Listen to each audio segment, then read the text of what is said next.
Tertúlia. Meu boa tarde a todos.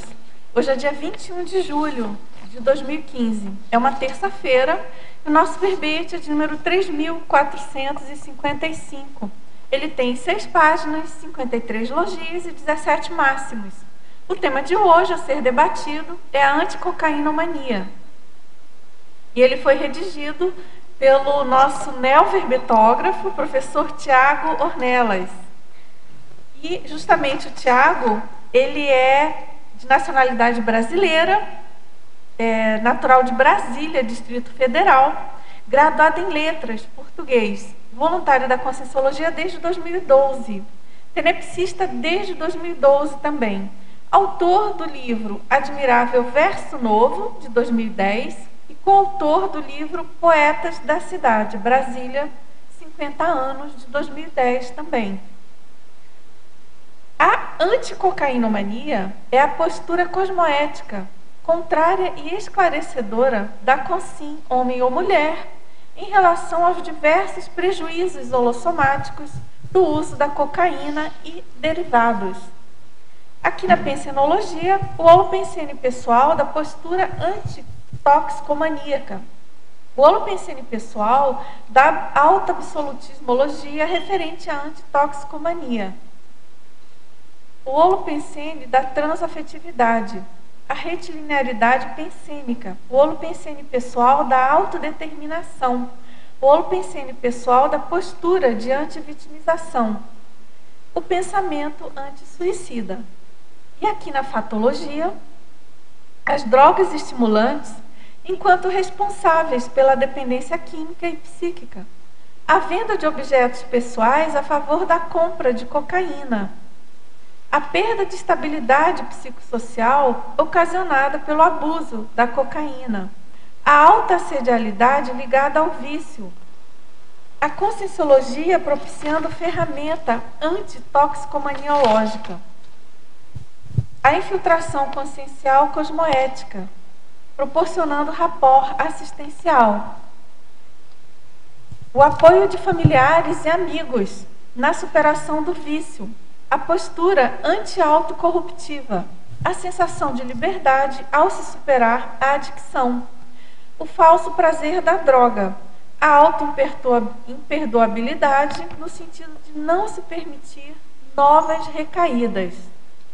E aqui na parafatologia, a inversão da praxis de a vontade do assediador ser prevalente sobre a vontade do assediado.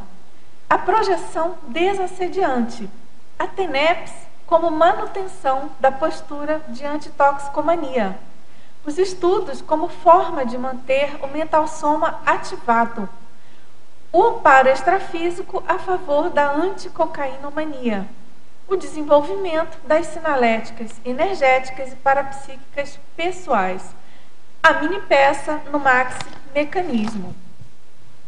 Agora aqui na argumentologia, nós destacamos algumas listagens bastante elucidativas. Então, a gente tem a primeira, que são as evitações, né? 4 exemplos de objetos ou substâncias relacionados ao preparo ou ao consumo da cocaína, com respectivos usos a serem evitados pela consciência em processo remissivo da adicção. Depois tem uma taxologia com 3 tipos de posturas anticocainômanas e uma terapeuticologia com 6 exemplos de atos, ações ou recursos empregados na remissão da cocaínomania.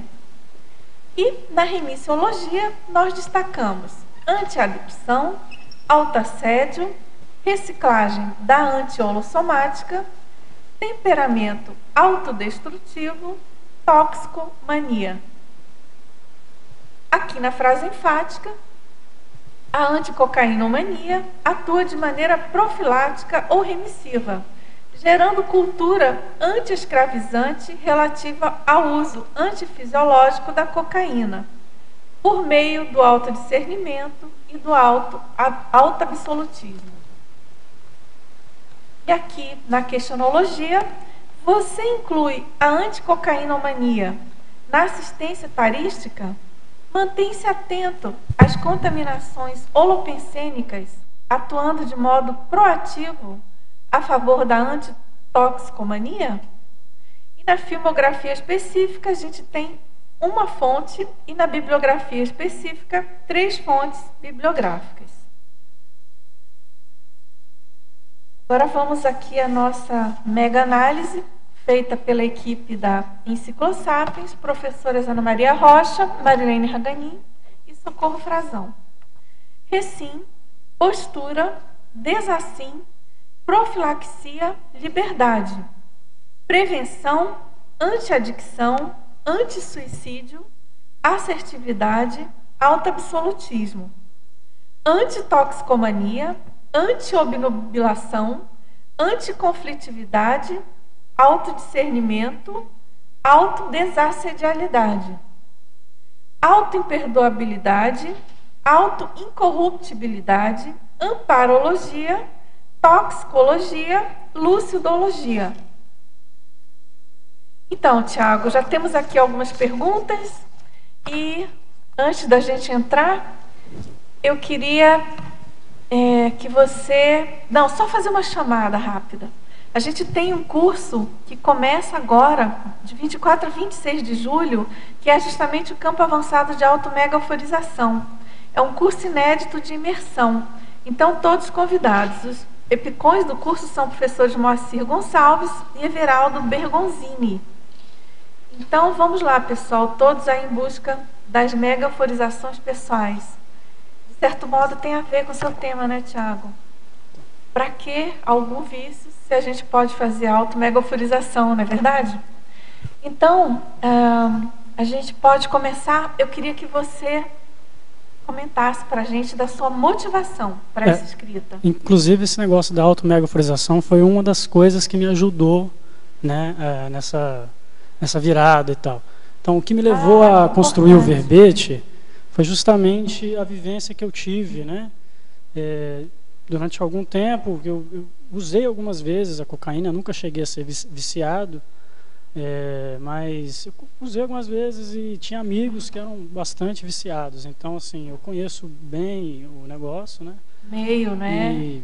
E aí eu consegui fazer essa reciclagem, né? E resolvi escrever o verbete para fazer essa tara, fazer esse esclarecimento, né? E por eu ter já esse aporte, né? Por eu ter já essa vivência, essa como é que chama? Conexão, rapport, né? Exatamente.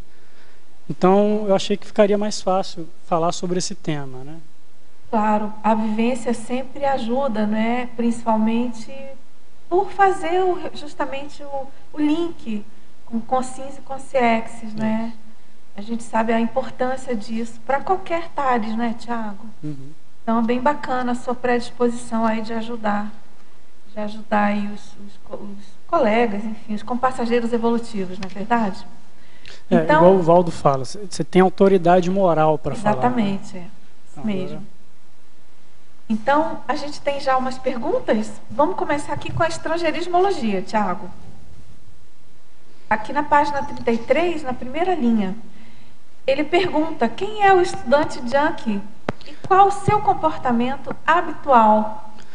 O estudante junkie, junkie significa assim, é o drogadão, viciadão, né? Então é muito comum a gente ter nas universidades estudantes junkies, estudantes viciados, drogados, né? Então o junkie, só que o junkie é aquele drogado totalmente maluco, totalmente alienado do mundo, né? Ele não é um drogadinho qualquer, é um drogadão. E é muito comum a gente ter essas coisas nas universidades. Esse que é o estudante junkie. E aí ele pergunta também qual que é o comportamento habitual desse estudante. Então, ele tende a ser mais subversivo, mais agressivo, né? Anti-assistencial. É o tipo do cara que ele está mais voltado para o ego dele. Ele não tem muito discernimento com as coisas. Enfim, ele é uma consciência, é um consréu, né? Uma consciência baratrosférica, e ele tende a ter esse comportamento subversivo, agressivo, né? Então esse é o estudante junkie. Assim, é claro que é um perfil, a gente está generalizando aqui, né? a tendência é ele não ser muito integrado ao... A gente pode generalizar isso? Da pessoa não ser muito integrado aos outros colegas? Ele é integrado no grupo dele ali, né? No grupo de junkies, de drogados, né? Mas ele não... Ele pode ter uma integração com a sociedade, né? Inclusive, na verdade, o sujeito que é viciado em cocaína, ele é muito sociável, né? Porque a cocaína, ela te deixa num estado de sociabilidade, até certo ponto, né? Até uma certa dosagem. E a pessoa fica muito sociável. Então, o estudante junkie, ele seria uma pessoa também que é bem sociável, mas ele tem alguma fissura ou outra ali no ego dele, alguma coisa que faz com que ele use a cocaína frequentemente. Não só cocaína, vários tipos de droga. Então o junkie, ele tende a usar vários tipos de droga, né? Agora, na estrangeirismologia, também na página 33, no final da segunda linha, você poderia dar uma visão panorâmica sobre o cartel de Cali e o cartel de Medellín? O cartel de Cali e o cartel de Medellín, eles ficaram muito famosos na década de 80 e 90, né? Com aqueles traficantes lá, Pablo Escobar e tal. Mas, assim, eu coloquei na estrangeirismologia para chamar atenção para esse cartel, que era um cartel feito, que era preços combinados de cocaína. Quer dizer, eu era muito pequeno naquela época, eu não tinha muita noção das coisas. Mas, ao que parece, existe ainda até hoje, né? É igual o Comando Vermelho no Rio de Janeiro, é igual o PCC em São Paulo, né? São facções criminosas que comandam o tráfico, né? Eles controlam o preço, controlam a quantidade, controlam as substâncias que vão dentro da cocaína, porque a cocaína ela é muito misturada, então vai muitas substâncias dentro dela. Inclusive eu coloco aqui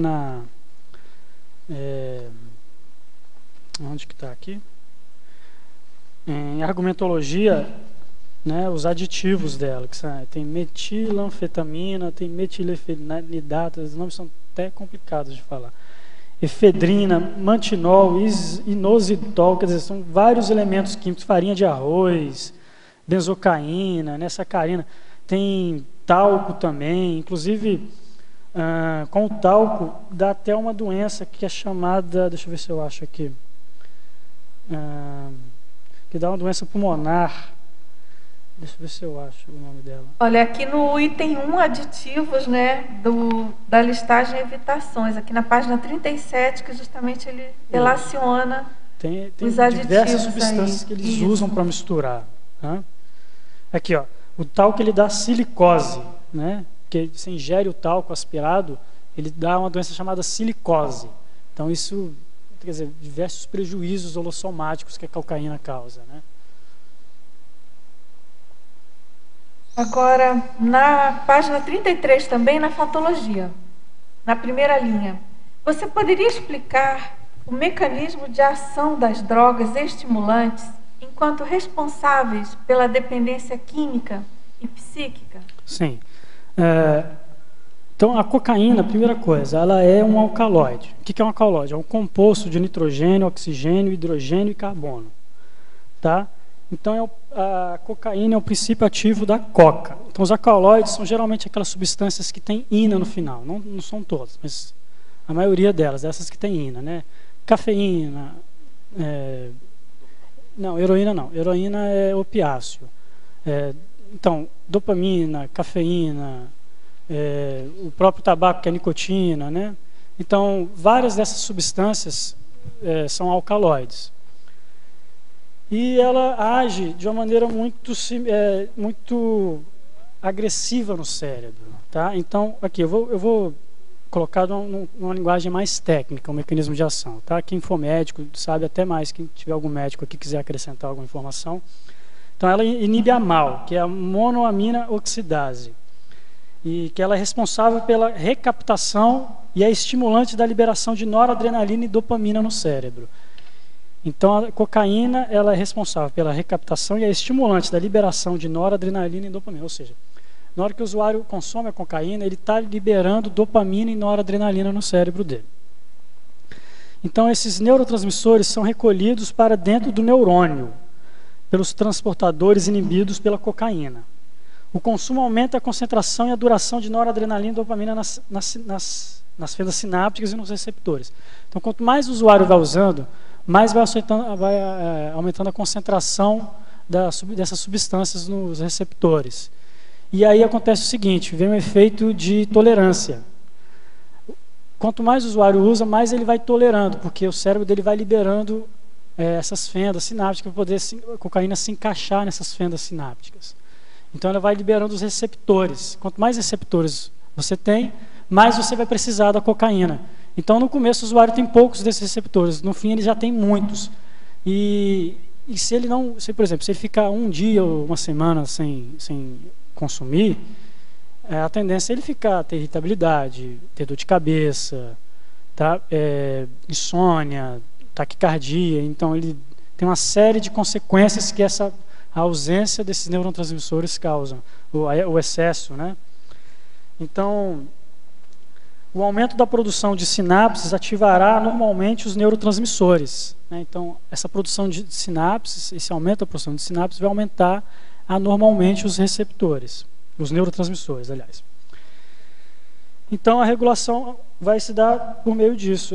O usuário, a cocaína, em vez de ser um facilitador, ela vai passar a ser uma substância que perverte o sistema nervoso central. E é assim que ela age. Ela causa uma dependência por causa disso. Tá bom? Não sei se eu fui bem claro, né? Se tiver algum médico que quiser bastante. Ao longo da tertúlia a gente vai aí acrescentando, né, aprofundando, se for o caso. E ele perguntou também sobre o cigarro. E o cigarro comum também é uma droga estimulante. O cigarro é uma droga estimulante. É igual do mesmo grupo da cocaína. Falou da nicotina, né? A nicotina. Ela é um alcaloide também e é do grupo dos estimulantes. Tá? Então, dentro desse grupo dos estimulantes, a gente tem diversos tipos de drogas. São drogas estimulantes do sistema nervoso central. O oposto dessas drogas são as drogas depressoras do sistema nervoso central, que aí a gente tem a maconha, o álcool. Então, entre os estimulantes, a gente tem a nicotina, a cocaína, a morfina,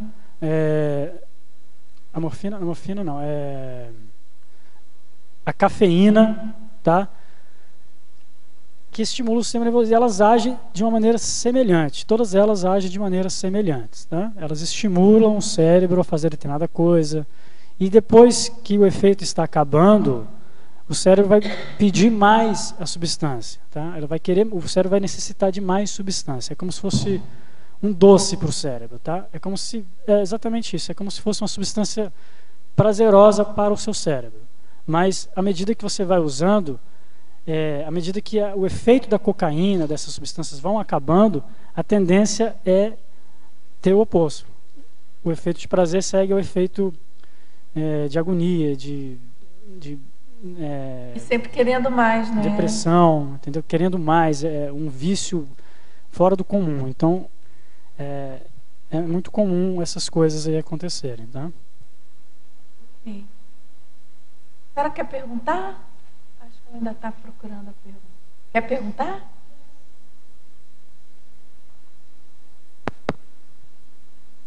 Na página 34, sobre parafatologia, a inversão da praxis de a vontade do assediador ser prevalente sobre a vontade do assediado. É assim, porque a vontade é sua, né? Você que manda no seu corpo, tá? Então, você não pode deixar ninguém mandar na sua vontade. Se você está deixando o assediador mandar na sua vontade, você está invertendo essa praxis. Você está entendendo? A vontade é sua. Você. Quem manda no seu corpo é você, não é mais ninguém. Se você está com o assediador do lado, provavelmente ele deve estar te influenciando a usar esse tipo de droga. Então, isso não é o normal, tá? Isso é bem comum, mas não é normal. E o estado vibracional, nesse caso? O estado vibracional, ele auxilia na remissão do uso de cocaína. No sentido que o estado vibracional, ele causa sensações muito mais prazerosas do que a cocaína, né? Então, assim, a gente pode colocar aí que é um substituto, né? Quer dizer, se a gente pode falar dessa maneira. É claro que falando de uma linguagem bem vulgar, mas o estado vibracional, ele é profilático e remissivo nesse sentido. Porque à medida que a pessoa começa a usar o estado vibracional, ela percebe que ela não precisa daquilo para se sentir prazer mais, entendeu? O estado vibracional profilático, ele já Ele já é esse arcabouço todo aí da pessoa. Ele é a gazua, né? Ele é a chave geral da consciência. Obrigada. Posso perguntar? Parabéns pelo verbete, um tema muito interessante. Na página 33, em Pensenologia, na primeira linha, o holopensene pessoal da alta absolutismologia referente à antitoxicomania. Você poderia ampliar? É assim, o holopensene pessoal da alta absolutismologia, ele refere-se ao seguinte, é o negócio da vontade. É você colocar uma coisa na sua cabeça, uma postura cosmoética e seguir com essa postura até o final, independente do que aconteça. Você colocou na sua cabeça que você não vai mais cheirar cocaína, você não vai mais cheirar cocaína, não adianta. Se for preciso, você corta as suas amizades. Tá? Por exemplo, se você continuar no mesmo círculo de amizades que usam essa droga, então você não vai conseguir sair facilmente da droga, porque os seus amigos vão te levar. Então a postura autoabsolutista é essa, é você ser inflexível a determinadas posturas anticosmoéticas. Tá? Você é flexível consigo mesmo, mas com determinadas posturas anticosmoéticas você se torna inflexível, é não ceder de jeito nenhum. Interessante. Outra pergunta, eu queria entender o que você quis dizer com ataque, na página 34, segunda linha, ataque e ritmia a favor da mudança rápida de postura. O taquirritmismo, ele é assim, é você se tomar decisões rápidas, você mudar rapidamente o seu bloco pensênico, e isso favorece uma mudança rápida de postura. Então você está pensando aqui, você está com uma determinada linha de pensamento, e no momento seguinte você viu que aquela linha de pensamento não está certa, então você muda todo o seu bloco pensênico de uma maneira cosmoética. Então isso é ataque e ritmia, tá? Você fazer as coisas de forma rápida, isso é ataque e ritmia. Tudo que você faz de forma rápida, mas bom, não é? Por exemplo, a gente vê na escola eu sou professor aqui em Foz, tá? Então a gente vê na escola alguns alunos que fazem prova. Uns alunos fazem prova bem rápida, eles acabam de forma bem rápida, e outros demoram mais. Então esses alunos que acabam a prova mais rápido, eles têm um ataque ritmia, um ataque psiquismo, tá? Taque significa rápido, que é o contrário de brade, tá bom? Mas seria ataque ritmia mesmo o termo ou ataque psiquismo? Então, taquirritmia é aumento da frequência cardíaca, né? Seria taquirritmia mesmo? Bom, o que eu entendo seria taquirritmia, não é isso? Porque assim, na verdade a gente acabou ficando os dois termos aqui no verbete, né, Tiago? Eu queria até sugerir a gente usar aqui o taquipsiquismo, que acho que é mais adequado. É porque vem na minha cabeça a questão da ansiedade, taquirritmia, porque ansiedade de mudança. A taquirritmia é dicionarizado como aquela questão da taquicardia, né? A questão da aceleração. Mas na conscienciologia, até ali vocês podem ver, né, Tiago? Ali na autotaquirritmologia, que é uma proposta do professor Valdo, desse neologismo, nesse sentido que o Tiago colocou, da aceleração da capacidade de manifestação da consciência. É claro que isso, por exemplo, é uma condição bem avançada, por exemplo, daquela questão da consciência evoluída, e bastante lúcida, que ela muda de condição de manifestação consciencial muito rapidamente. Entendi, nesse caso não tem a ver com ansiedade, não. Não, no caso não. Ela muda de dimensão consciencial com muita agilidade, com muita tranquilidade, porque ela domina, né?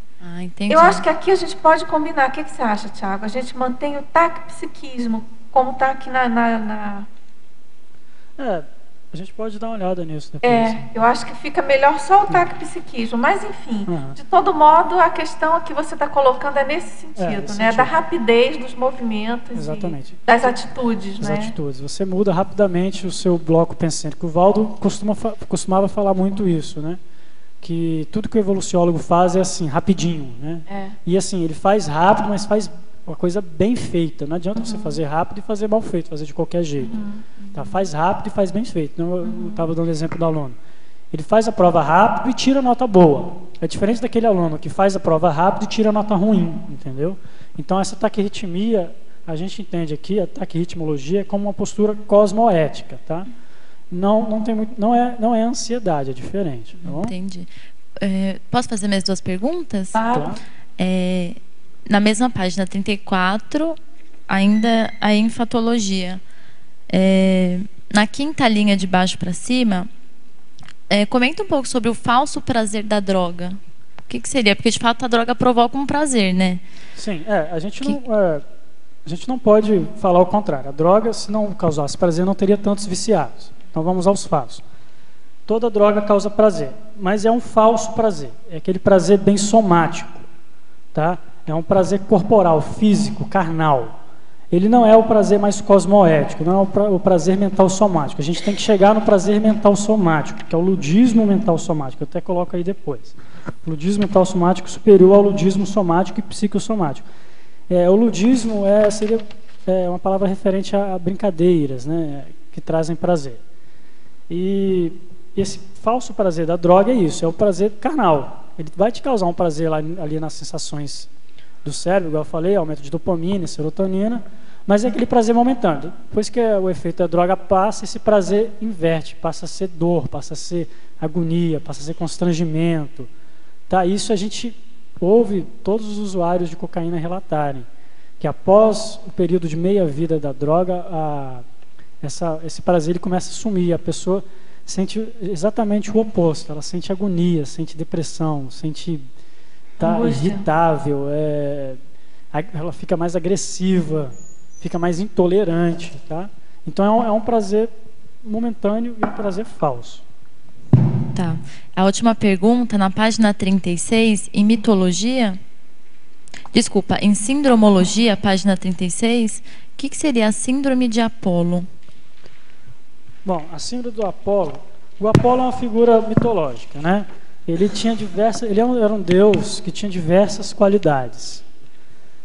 Só que ele não, apesar dele ter diversas qualidades, diversas potencialidades, ele era pouco produtivo, tá?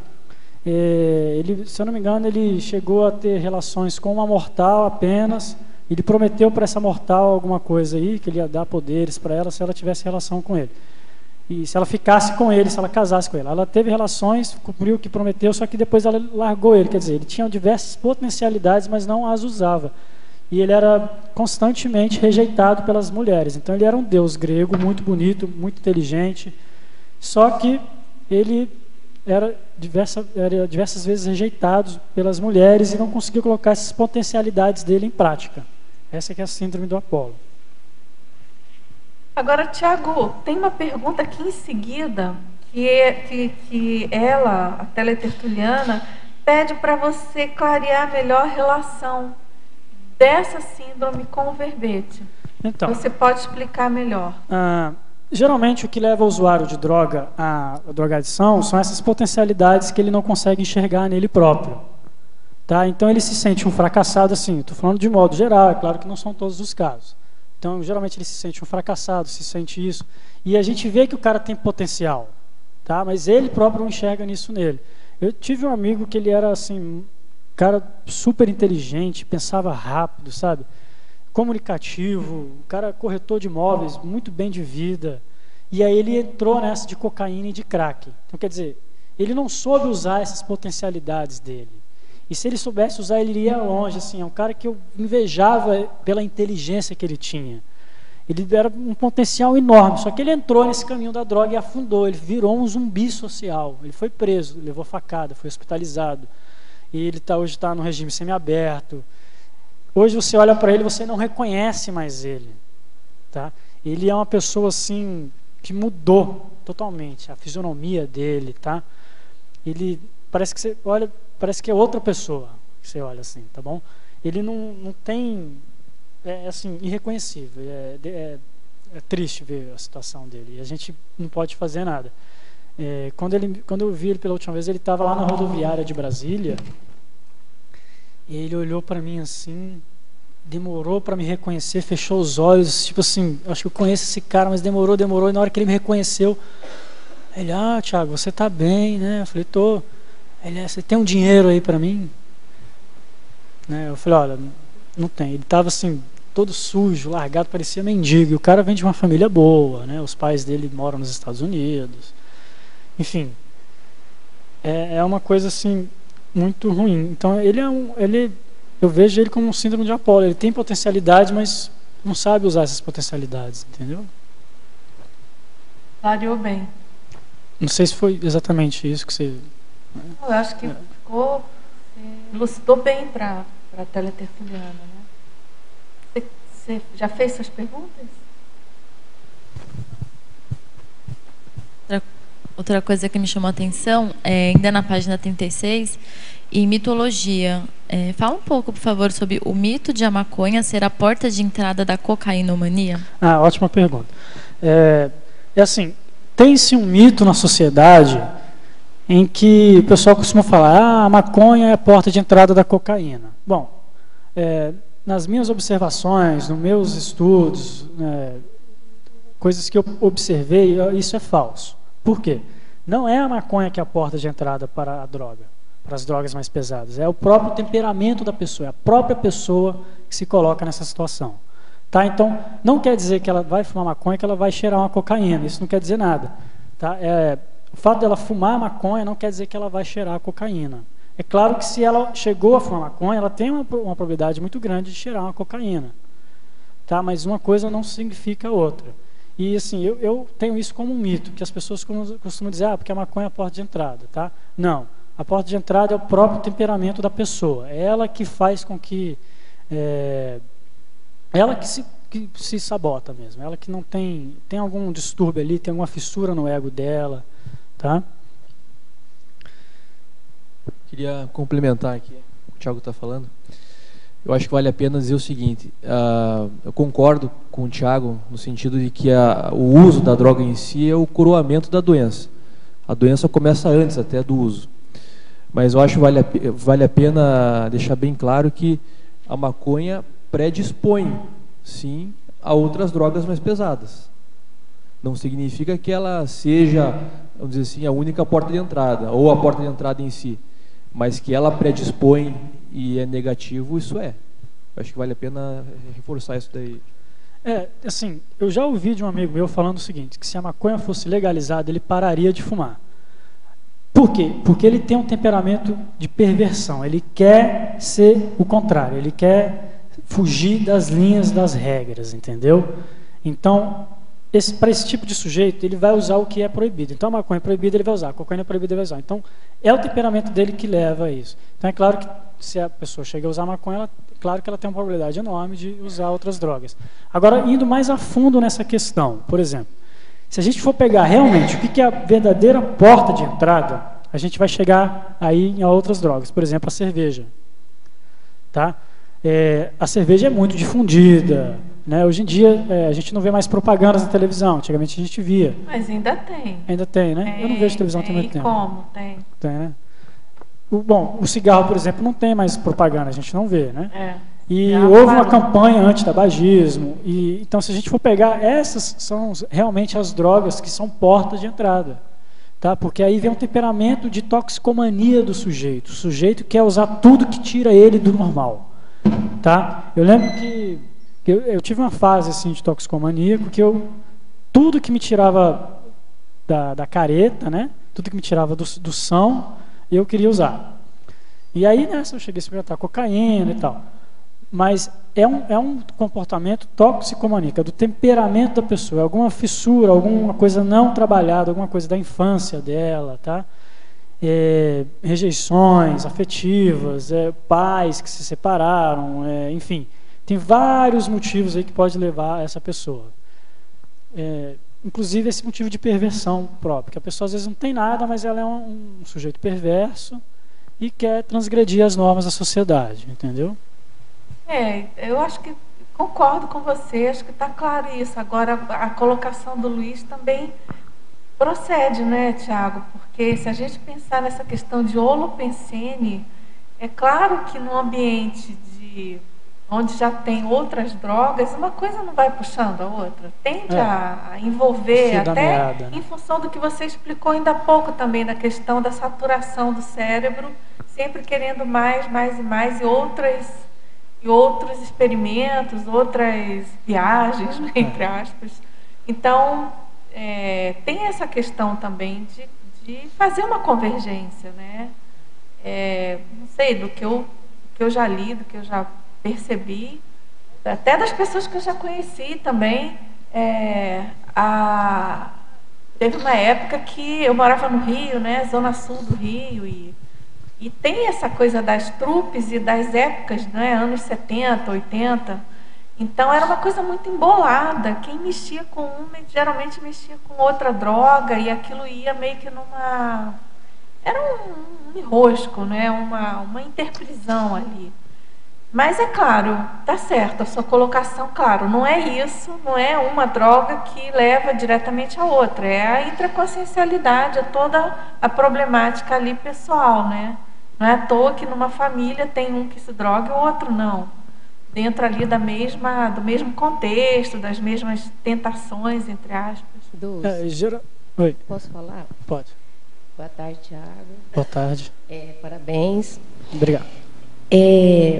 O temperamento toxicômico, ele às vezes não aparece numa família que tem a cerveja ou o cigarro como uma droga lícita, uma droga que ela não faz mal.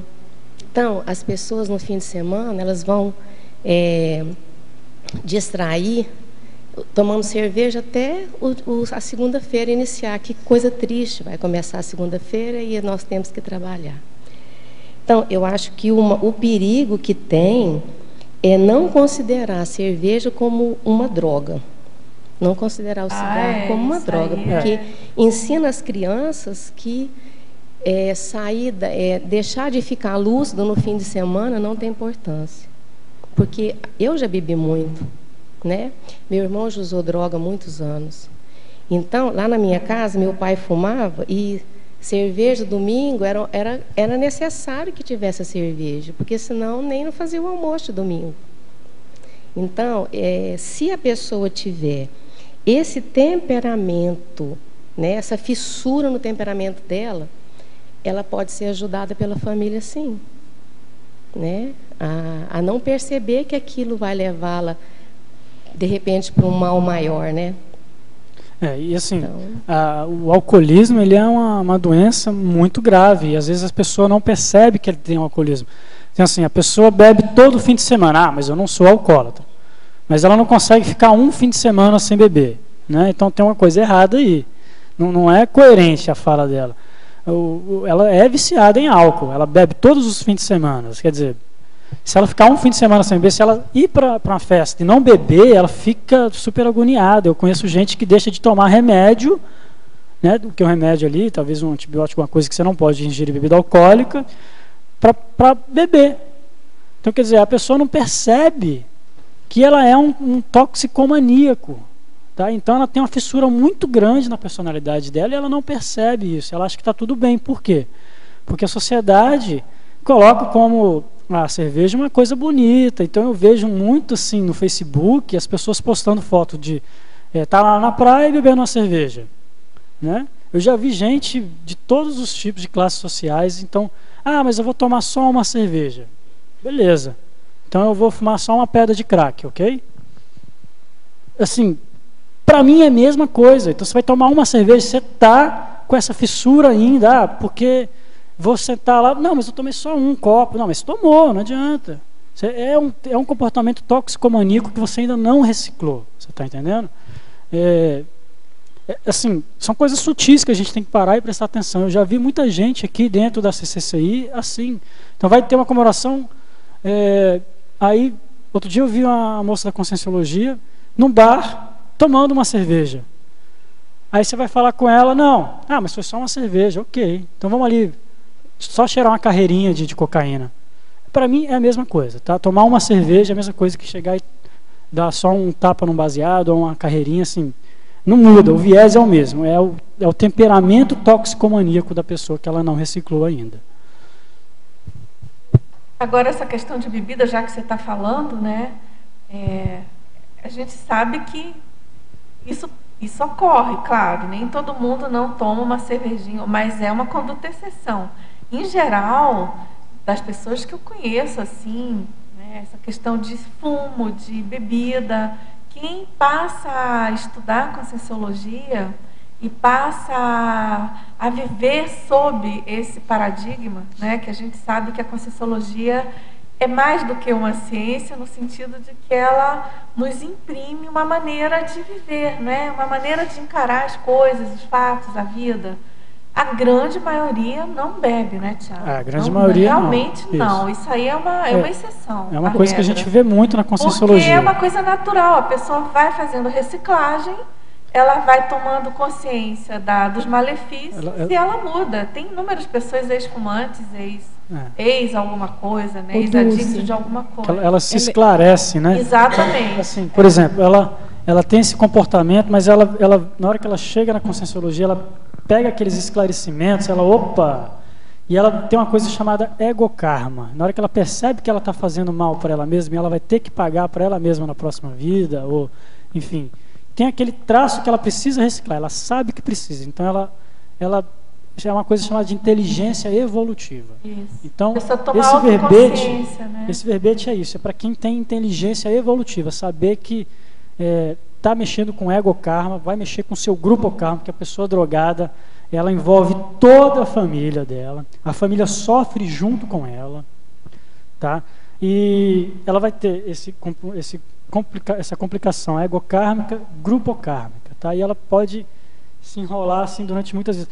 Ontem eu peguei e li o léxico de ortopensadas do professor Valdo, a parte que ele fala de cocaína. Aí ele colocou assim: diversas consciências que nunca suicidaram em vidas passadas estão suicidando nessa vida pelo uso da cocaína. Então, é um suicida em potencial. Oi, você interessante é a gente avaliar assim, que senão fica parecendo assim, a Conscienciologia proíbe.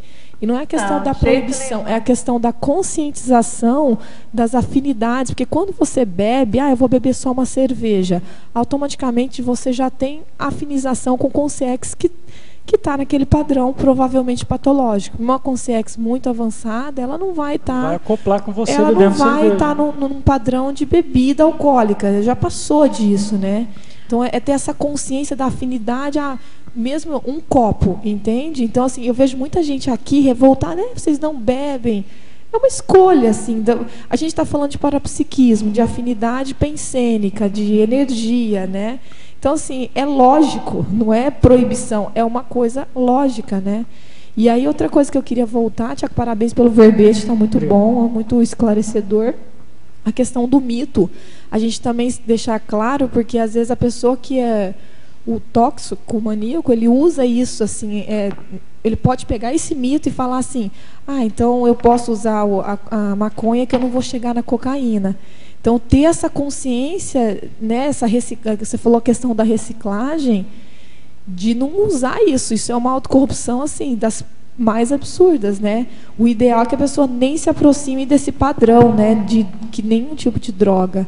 Então, só deixar bem claro essa questão do mito, que eu acho que era a preocupação da Dulce, né, de deixar esse não gap, pode deixar essa brecha, entende? Então, deixar claro que a pessoa que tem essa tendência, ela busca alguma coisa para se segurar.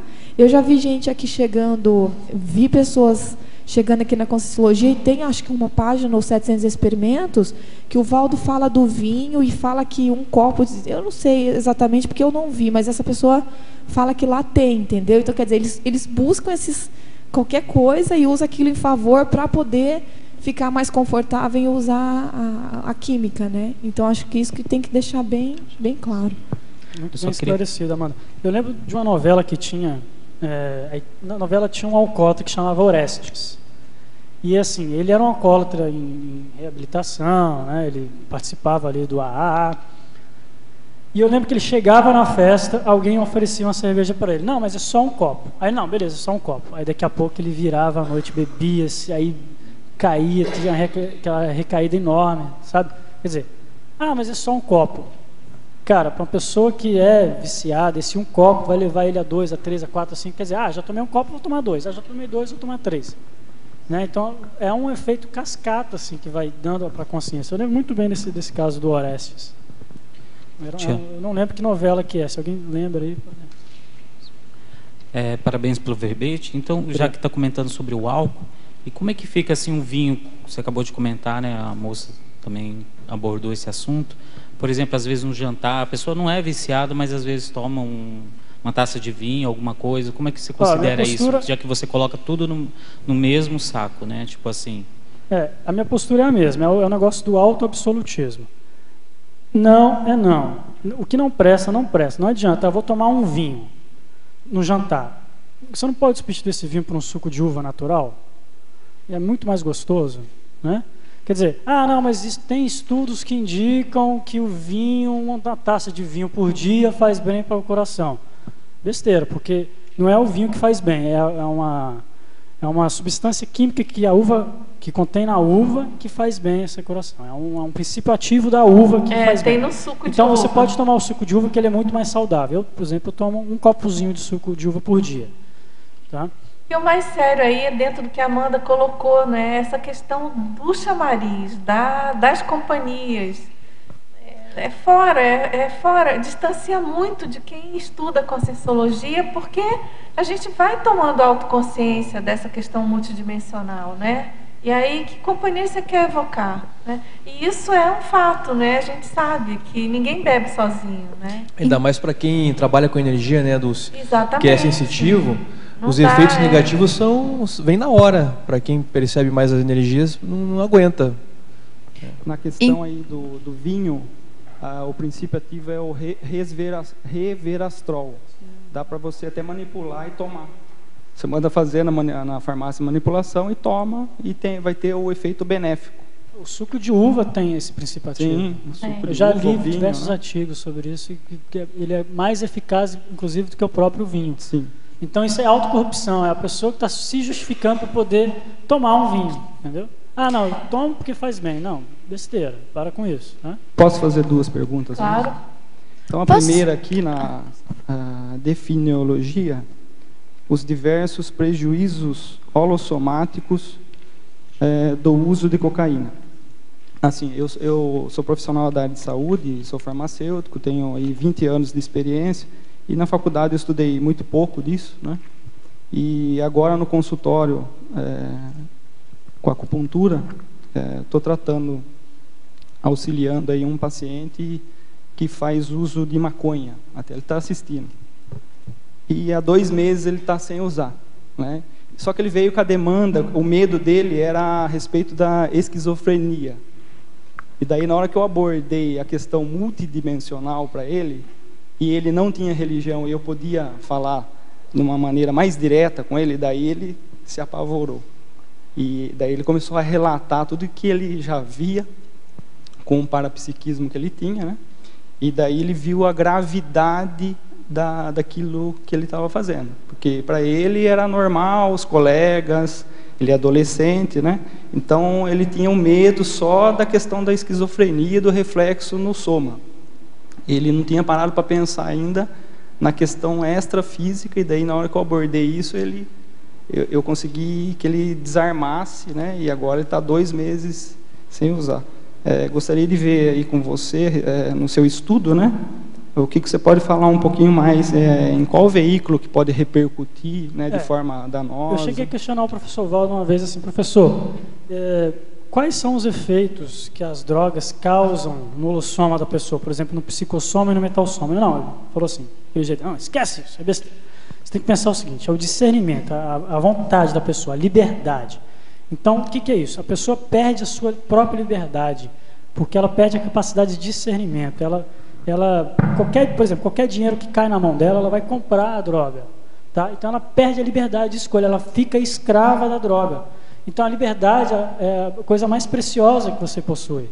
E você perde isso, você perde a sua capacidade de discernimento, você vira escravo da droga.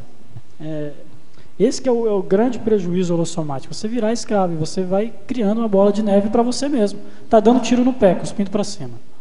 Eu assisti uma entrevista, eu esqueci o nome, não recordo agora, do nome do professor de psiquiatria da USP, falando sobre a questão da liberação da maconha, né, que vai se tornar uma fábrica de esquizofrênicos, né. E daí eu queria ver com você na questão aqui você pode falar um pouco da carência energívora. Assim, quando você usa qualquer droga, o que acontece? Você vai atrair para você consciências energívoras, tá? carentes, elas estão precisando daquele tipo de energia. E aí, vamos pensar o seguinte, eu acho que um amparador desperto não vai acoplar com você quando você está bebendo ali uma cerveja ou cheirando uma cocaína. Quem que você acha que vai acoplar com você quando você está cheirando cocaína? Não é um amparador, provavelmente não. Tá? É uma consciência assediadora, né? Uma consréu.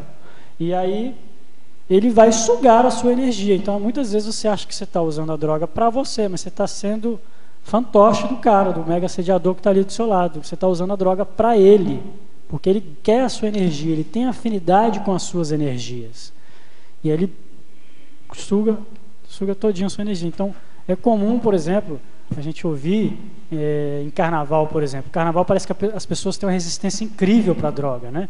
Então elas usam e ficam tranquilas. Por quê? Porque ali está cheio de assediador sugando. Então a pessoa usa a droga e ela bebeu uma cerveja e não ficou bêbada. Normalmente aquela cerveja ia deixar ela bêbada, no carnaval não fica. Por quê? Porque o assediador está lá sugando a pessoa, entendeu? Agora essa declaração desse psiquiatra faz a gente refletir, né? Porque justamente essa confusão que muito comumente ocorre de diagnóstico equivocado em relação ao parapsiquismo e à esquizofrenia, nesse sentido tem um elo em comum também forte, né? Das alucinações, enfim, e da proximidade com consciências baratrosféricas, né? Então, de certo modo, aí mesmo a medicina convencional ajuda corrobora, né, com essa tese aí da evocação de consciências enfermas, enfim, carentes, né, coincidindo aí com os usuários aí da maconha. Isso é uma coisa que, claro, ninguém fala, porque ninguém considera essa realidade. Daí assim, vamos pensar, né? Quem está fazendo uso de maconha, daí quem está fazendo uso de cocaína, quem está fazendo uso de droga lícita, né? Eu também, como farmacêutico, na minha experiência, é droga. É, claro. Droga. Hoje as drogas psiquiátricas é uma febre, principalmente em criança. Eu cuido de crianças também. Ritalina se tornou uma febre. Se tornou uma febre. E eu li um artigo que as Forças Armadas dos Estados Unidos, quando tem a ficha, né, do candidato lá, e tem que ele tomou Ritalina, ele já é excluído. Por que será? Não é? Então, as drogas lícitas também, a gente tem que tomar cuidado, tem que ter o uso racional também dos medicamentos, né? Medicamento também é droga. Então a pessoa usa aí um medicamento psiquiátrico e ela não faz recim, né? E ninguém ensina também para ela que ela precisa fazer uma recim, né? E depois discutir aquilo, se pode diminuir a dose ou se pode até parar em certo momento, né? Mas infelizmente é perpetuado. Fala, não, você tem que tomar o resto da vida e acabou, né? E aquilo também é uma droga, né? Como se fosse cocaína. Por exemplo, já ouvi muito assim também. Não, você pode fazer de tudo que você quiser, contanto que você não exagere. É aquele mesmo negócio, isso é autocorrupção, tá? É inventar desculpinha para poder usar. Contanto que você não exagere. Não vale, esse argumento não vale. Oi, eu tenho um comentário a fazer, na verdade, assim, talvez mais como uma provocação, quando você fala, por exemplo, desse absolutismo, né, do não é não, e em relação, por exemplo, a você falar que é a mesma coisa tomar um copo de cerveja e fumar uma pedra de crack, né? No sentido de que você diz, você está buscando estados alterados de consciência. Acho que estados alterados de consciência, eles ocorrem, na verdade, o tempo todo, né? Seja com substâncias, sem substâncias, às vezes, assim, né? No nosso dia a dia, assim, com determinadas situações que a gente vive, mas também através de diversos alimentos. Por exemplo, o açúcar, o café, a farinha branca, o arroz branco. Café não é alimento, café é tóxico também. A batata cozida, enfim. Não, então até certos alimentos, por exemplo, o arroz branco e a batata cozida geram picos de glicemia, por exemplo, sabe? E que geram um estado alterado de consciência, mas a gente às vezes não percebe porque a gente está muito acostumado. Se você fica muito tempo sem comer, você vai perceber que isso vai alterar fortemente a sua consciência. se você fizer um experimento também de você passar alguns meses sem comer carne vermelha e depois voltar, você vai ver como aquele negócio sobe em você. E gera um estado alterado de consciência da mesma forma. Então, assim, eu queria entender direito esse absolutismo aí, entende? Porque, no limite, assim, se a gente for discutir tudo, inclusive a ponderação que ele fez em relação aos medicamentos psiquiátricos, por exemplo, também, né, que assim, muita gente lida com eles de uma forma bem questionável, né? Porque, não, se é remédio é legalizado, então tudo bem, né? Mas em relação a diversas situações do dia a dia que alteram o nosso estado de consciência e os próprios alimentos mesmo, que qualquer experiência que a gente for fazer, a gente vai ver que gera alteração. Então, qual é a diferença? Então também, se eu comer batata, é a mesma coisa que eu fumar uma pedra de crack, entendeu? Assim, estou levando a um extremo, obviamente. Mas... não, muito boa essa sua colocação. Eu preciso esclarecer isso. É o seguinte, autoabsolutismologia é uma das primeiras coisas a primeira coisa do memorando ali que o Valdo colocou. Quer dizer, é você ser autoabsoluto, é você não se permitir errar, entendeu? Então, você sabe que está fazendo uma coisa errada, você não vai cair nesse mata-burro de novo. E eu estava querendo chamar a atenção, por exemplo, não para os estados alterados de consciência, mas para o temperamento toxicômano, na fuga que a pessoa está fazendo de si própria. Então, ela está fugindo de alguma realidade dela, ela quer fugir. Ela vai tomar cerveja para quê? Para poder comemorar uma situação, ou porque ela está triste, ou porque às vezes não tem motivo nenhum, ela quer, sei lá, se divertir. Tá? Então, ela está fugindo de alguma coisa, ela está fugindo dela própria. E é preciso diferenciar também que a gente está tratando aqui com drogas psicoativas, psicotrópicos, tá? Então, quais são as drogas psicotrópicas? O farmacêutico até pode ajudar a gente aqui. São as drogas estimulantes, são as drogas depressoras e as drogas alucinógenas, tá? Alguns teóricos colocam as drogas alucinógenas junto com as depressoras. Então, por exemplo, o açúcar não se encaixa nisso. Tá? O açúcar não é uma droga psicotrópica. A cafeína já é uma droga psicotrópica. Ela age diretamente nas suas ligações sinápticas, né? Então ela causa todo um estado alterado de consciência. O açúcar não. O açúcar ele é um alimento. Você precisa do açúcar para sobreviver. Agora você não precisa do café. Há controvérsias com açúcar. Mas, Tiago, o que eu acho que é bem importante, o que ela levantou, assim, que eu queria dar um certo pitaco aí nessa história, é que, assim, dentro desse conceito de autoabsolutismo, né, do que eu pude aprender, o que importa é que se você já sabe que alguma coisa não faz bem, no caso, né, a gente está falando aqui de droga, aplicar o autoabsolutismo para não acontecer, não ser usuário daquilo.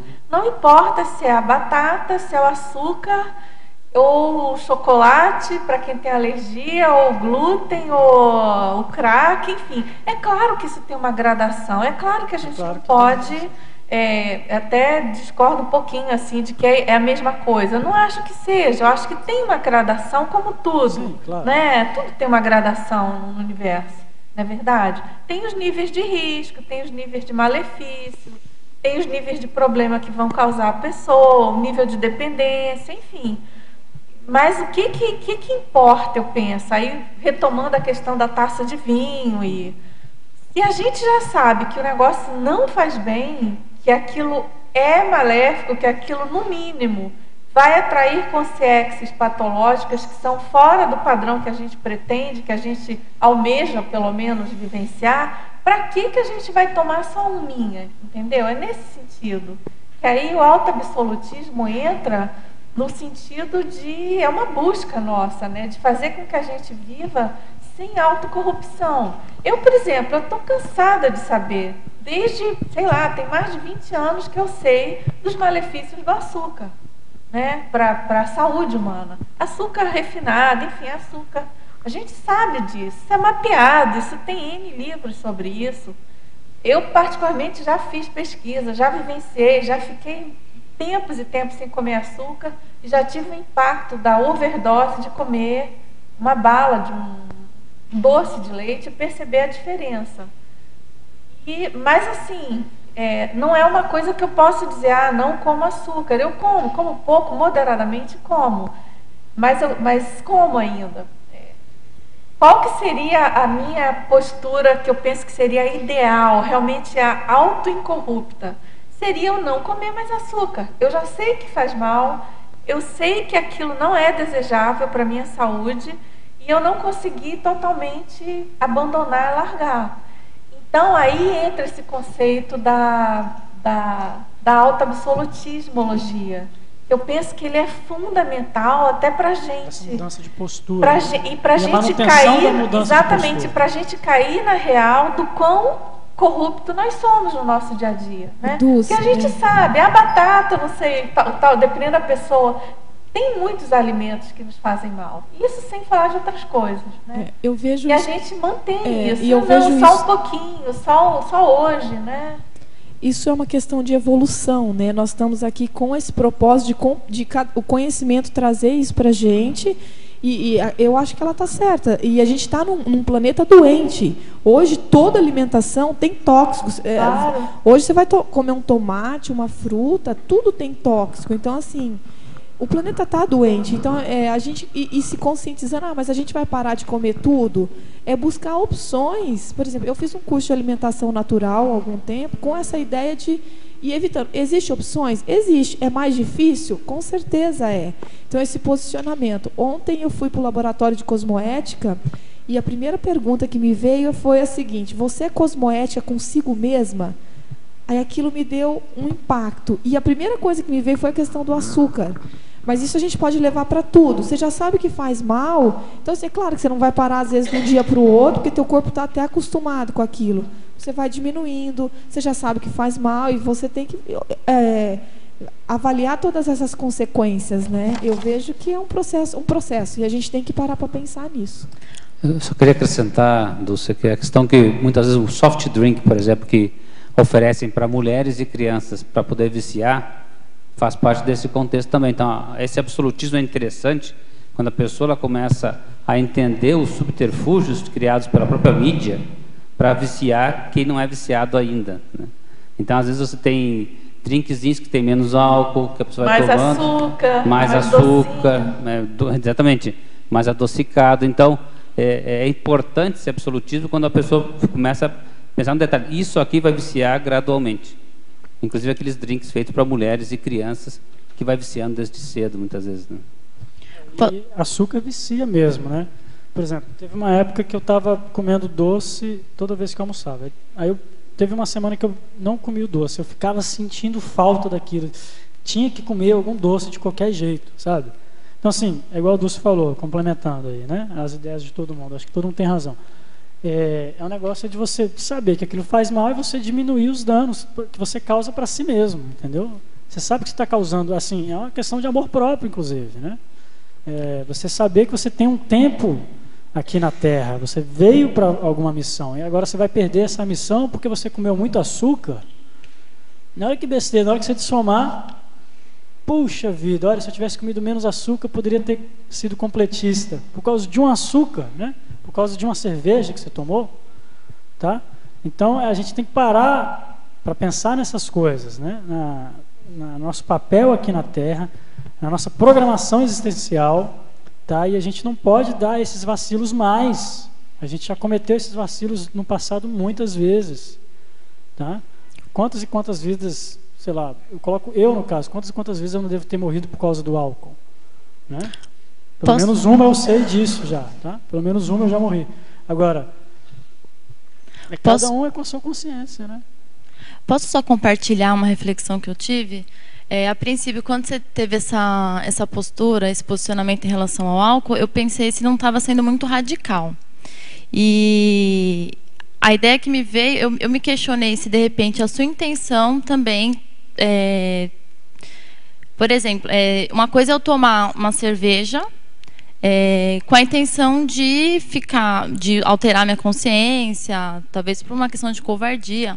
Outra coisa é me dispor a tomar um copo de cerveja que eu sei que não vai me provocar nenhuma alteração da consciência, mas com um objetivo assistencial. Não sei, me veio uma questão talvez de infiltração cosmoética. Ah, não, sim. Mas também, por outro lado, eu também me questionei.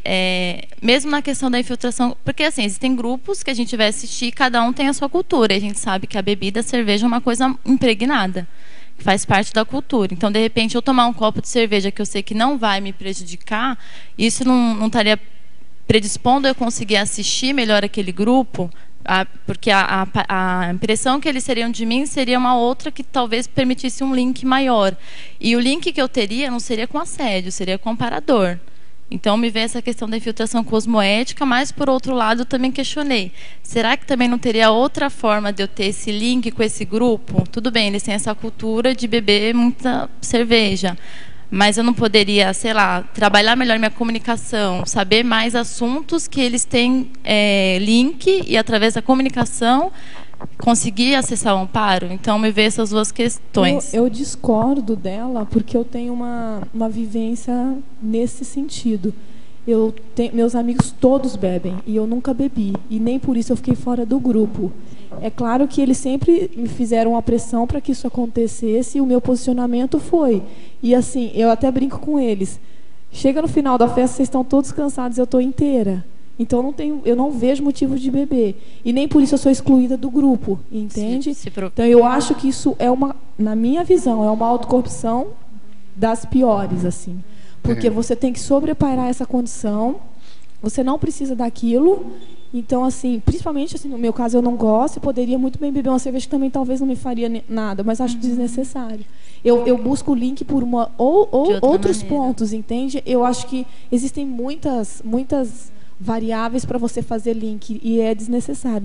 A minha experiência foi assim. E eu banco isso tranquilamente, sem problemas. Isso é o autoabsolutismo, é você ser radical mesmo com algumas posturas, porque a baratrosfera, a Melim, a Melex, elas são radicais. Você acha que você vai chegar lá e o assediador vai ficar, não sei o quê. Não, ele vai ser radical com você vai ter melancolia, isso é coisa radical. Assim, algumas posturas têm que ser radicais mesmo. Uma vez eu vi o João Paulo falando que ele teve que cortar a música da vida dele, porque na hora que ele começava a ouvir a música, aquilo vinha na cabeça, ele puxava o fio da meada e ficava várias músicas rodando na cabeça dele. Daqui a pouco ele ficava a semana inteira com a música na cabeça. Então ele teve que fazer um corte radical, às vezes é preciso mesmo. Tá? Tiago, ninguém fala do médico, por exemplo, às vezes o médico ele é radical, ele fala você vai ter que cortar isso da tua vida, senão você vai morrer. E todo mundo acha normal isso, porque a pessoa já está em condição final, entendeu? A questão do radical não é ser o careta, é assim, isso não te faz bem mais, entendeu? Então, às vezes a gente precisa fazer isso nas nossas reciclagens. Isso precisa ser radical, senão o local que você quer chegar não vai dar certo. Então, assim, o radical às vezes a gente leva para esse cara, mas você não está sendo muito radical.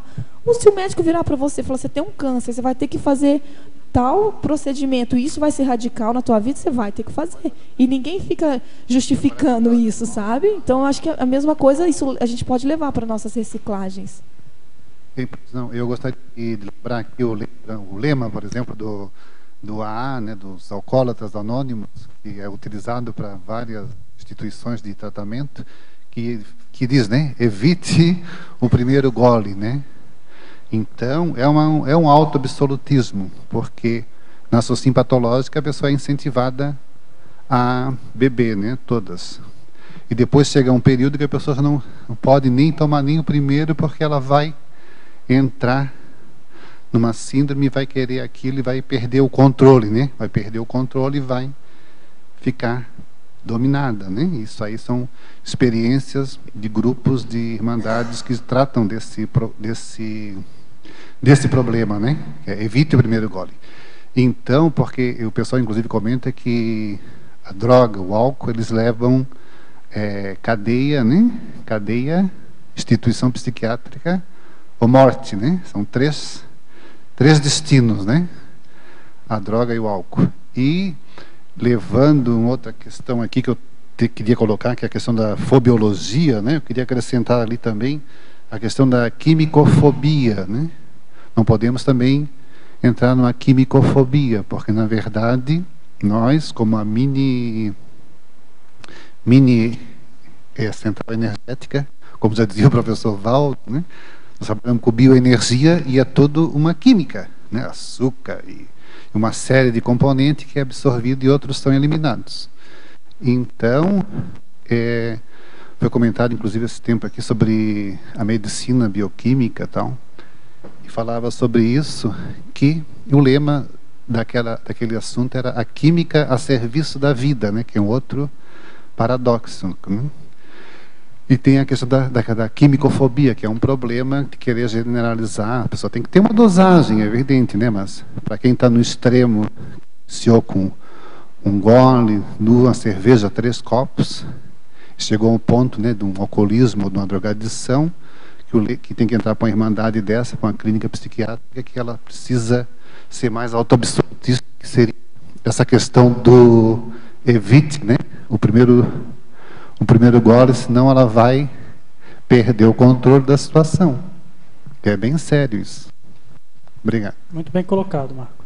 Agora, Tiago, na efeitologia, na página 35, segunda linha, sobre o efeito das parapercepções das sinaléticas, ajudando nas decisões antitoxicomaníacas. Você poderia dar exemplos de sinaléticas? E aí também, deixa eu completar que tem um outro teletertuliano também falando da questão do desenvolvimento da sinalética e parapsíquica pessoal. Se você pode elucidar. E esse teletertuliano, o Tiago, ele fala assim: grato por tudo, amigo evolutivo, ele é de Goiânia. Além de conversarmos sobre conscienciologia, assim como eu, cardio, tu és PhD em para-direito. Ou em português. Nessa vida por que eu falei para-direito, hein, Tiago? Nessa vida intrafísica, que me ajudou muito nesse quesito. Então, ele pergunta também sobre a sinalética. Então, o efeito das parapercepções das sinaléticas é o seguinte: é você saber que uma pessoa está drogada pela reverberação que ela te causa. Tá? Então, muitas vezes, eu estou dividindo apartamento com um amigo, eu aluguei um quarto para ele. Então ele saiu, outro dia ele saiu com o pessoal da faculdade e voltou. Na hora que ele voltou, eu senti que ele estava com pessoas que estavam bebendo. E eu não sabia onde ele estava. Eu achei que ele estava na faculdade. E me veio na hora isso. Puxa, me veio uma sensação de embriaguez, como se eu tivesse bebido. Me veio a sensação de embriaguez. Eu fiquei tonto, como se eu tivesse bebido. E eu falei, que isso? Que coisa estranha é essa, né? E eu perguntei para ele: cara, onde você estava? Ele: não, eu estava num barzinho com uns amigos meus, eles estavam bebendo. Eu falei: ó, tá vendo? Eu falei: eu senti que você estava com os amigos. Ele não bebe, tá? Mas, quer dizer, ele puxou as consciências embriagadas junto com ele e trouxe. E você percebeu. Aí trouxe, aí eu esterilizei energia, elas ficaram lá para minha TENEPS. Agora, isso são as sinaléticas que a gente tem. A gente vai tendo esses sinais, entendeu? E, por exemplo, outra coisa que ajuda na remissão são os banhos de energia, que pelo menos me ajudou bastante, né? Foram os banhos de energia que eu vim tomando. Esses banhos de energia são homeostatizantes. Pode falar assim? Existe isso? Homeostatizantes, né? Então, quer dizer, você toma um banho de energia e você, de repente, limpa o seu pensênio. Você fica mais consciente das coisas e você passa a não querer mais aquele tipo de droga. Você tem uma lucidez momentânea ali, entendeu? Eu não sei se eu respondi. Sim, Tiago, tá ótimo. Agora, considerando o uso de entorpecentes ao longo da história da humanidade, o verbetógrafo pensa que o vício tem influência serexológica? Não, pelos meus estudos, eu acredito que sim. Você vai ter consequências kármicas, egokármicas, grupokármicas seríssimas. Por exemplo, uma pessoa que abusou do álcool numa vida, tá? Ela vai ter uma consequência, por exemplo, no fígado, no rim dela, né? Alguma coisa assim, que isso vai levar para que as doenças estão alocadas no psicossoma. Então, carrega na paragenética da pessoa. Muito provavelmente, ela vai ter que ter uma mini proexis para limpar aquele fígado que ficou sobrecarregado. Então, ela vai, assim, claro que são hipóteses, são teorias, e assim, não são todos os casos, né? Então, por exemplo, ela vai nascer, vai viver durante 5 anos, vamos supor, para poder limpar aquele fígado que ficou maltratado na vida passada, que ele abusou, morreu de cirrose. Então ela vai nascer e vai ficar 10 anos e vai morrer, para poder nascer numa outra vida com a Max Proex melhor, né? E então ele vai poder usufruir do soma de maneira mais clara. Agora, isso vai ficar, se ela não tivesse essa mini Proex, ela ia vir carregada com o soma, tá? Ela ia ter problemas no fígado, no coração. Então, a gente tem relatos aí, inclusive do próprio espiritismo, que fala que pessoas que abusam de drogas nascem com diversas consequências, nascem com algum retardamento, entendeu? Eu já ouvi o Lísias falando, que foi o pai do Valdo, né, aquela coisa toda, que ele abusou da cocaína na vida passada por conta da perna amputada dele, e ele veio com sequelas nessa vida, com algumas coisinhas assim, com algumas sequelas. Ele falou um negócio na mão dele, eu não cheguei com isso, mas ele falou um negócio na mão. Ele falou que ele acredita que foi sequelas do abuso dessas drogas na vida passada. Então isso é um ego-karma que a pessoa cria, tá? Então, assim, falta de lucidez e falta de amor próprio. Se a pessoa tem um pouco mais de lucidez, ela sabe que ela não vai fazer aquilo com ela própria. Ela não está enganando, ela não está prejudicando ninguém às vezes, mas ela está prejudicando a si mesma. Tá? Então tem um jargão assim que fala, tem uma letra de uma música que fala, isso não pode prejudicar ninguém, tá? Eu fumo maconha, mas não prejudico ninguém, mas prejudica a si próprio, tá? E você tem, aliás, e tem as consequências por trás disso. Você está financiando o tráfico, tá? Você está colocando dinheiro na mão dos traficantes. Aí eles vão fazer o quê? Eles vão comprar arma. E aquele dinheiro que você colocou na mão dos traficantes, ele vai comprar arma, e aquela arma vai matar a sua filha, vamos supor, assim, em caso extremo, né? Olha só que coisa. Então, assim, a gente tem que parar e prestar atenção nesse tipo de coisa. Agora, Tiago, na laboratoriologia, página 34, primeira linha, você poderia comentar os benefícios percebidos com o laboratório de mobilidade física Vigio, profilático e remissivo? Isso aí é ótimo. O laboratório de mobilidade física Vigio, ele ajuda na ansiedade da pessoa. Então, uma pessoa que é muito ansiosa, ela deve fazer esse laboratório. Por quê? Porque você ficar as 3 horas ali, sentado, sem se mexer, parece uma eternidade. Mas na hora que aquilo acaba, você percebe que as coisas realmente chegam. Isso pelo menos foi a minha experiência, tá? Eu fiquei as 3 horas ali sem me mexer. Assim, eu pisquei, engoli e tal, mas engoli saliva, porque eu também não consegui superar isso ainda, tá?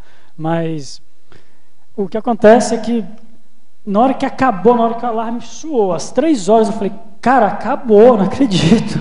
E aí eu me mexi, eu fiquei até um pouco duro assim para me mexer, para voltar, né? E, quer dizer, eu percebi que as coisas têm um tempo para acontecer. Isso foi a minha percepção naquele laboratório. Então, isso ajudou muito na minha ansiedade, tá? Eu percebi que realmente as coisas têm um tempo, é o tempo que as coisas levam, tá?